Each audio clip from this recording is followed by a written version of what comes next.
और अब बात झारखंड चुनाव की, जहां घुसपैठ सबसे बड़ा मुद्दा बन गया है। इंडिया टीवी से एक्सक्लूसिव बातचीत में हिमंता बिस्वा सरमा ने कहा कि बीजेपी को बम्पर वोट मिल रहा है, घुसपैठियों का मुद्दा लोगों के लिए अहम है। आसाम के मुख्यमंत्री और झारखंड में सह प्रभारी भारतीय जनता पार्टी के हिमंत बिस्वा शर्मा जी हमारे साथ हैं, उनसे बातचीत करेंगे। पहले फेज की वोटिंग हो गई है 43 सीटों पर, क्या फीडबैक बीजेपी को, एनडीए कहां पर यहां पर प्लेस है?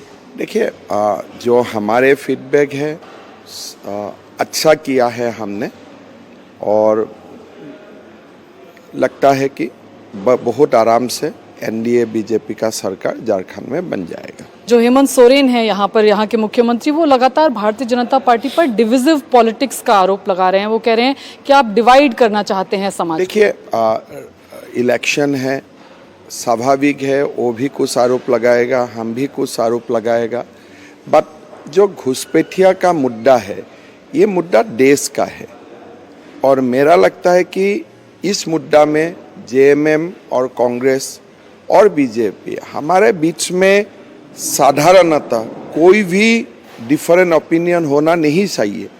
अगर देश में घुसपैठिया आए हैं, इसको निकालना हमारा सबका जिम्मेदारी बनता है। इसमें आरोप का कहीं स्कोप है, उसको मेरा नज़र में नहीं आते हैं। और जब आप घुसपैठिया का खिलाफ बोलते हैं, वो डिविसिव पॉलिटिक्स नहीं होते हैं, ये तो एक देश का मुद्दा हो जाता है। सुप्रीम कोर्ट में कोई सारे रूलिंग ने बताया है कि घुसपैठिया और फॉरेनर्स हमारे जो देश में आते हैं, ये एक एग्रेशन का स्वरूप ले लिया है। ये सुप्रीम कोर्ट का भाषा में बोल रहा हूँ, तो इसलिए मेरा नहीं लगता है कि इसमें कोई डिबेट, आरोप प्रत्यारोप होने का जरूरत है। एक तो यहाँ की मौजूदा सरकार दो बातें इसके जवाब में कहती है। एक कि अंतर्राष्ट्रीय बॉर्डर्स केंद्र सरकार की जिम्मेदारी है। दूसरी बात, वो कहते हैं कि आपके स्टेट में भी बहुत सारी घुसपैठ हो रही है, तो वहाँ पर कोई कार्रवाई, वहाँ पर क्यों नहीं? ये मुद्दा आप लोग। देखिए, पहला बात, बीजेपी का जन्म ही असम में घुसपैठिया का मुद्दा को लेके ही हुआ है, और प्रतिदिन हर दिन हमें यह मुद्दा उठाता हूँ। आज भी सुबह सुबह 8 घुसपैठिया को हमने बाहर निकाला हूँ।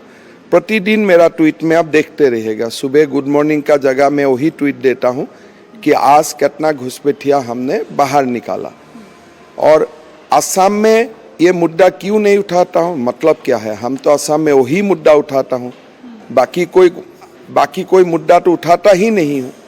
अकेला यही मुद्दा उठाता हूँ जितना हमारा नॉलेज है। अगर मेरा स्टेट के बारे में दूसरा को और ज़्यादा नॉलेज है, अलग बात है। 51 से घुसपैठिया घुसे झारखंड में, तो बीजेपी सरकार तो नहीं था इतना समय।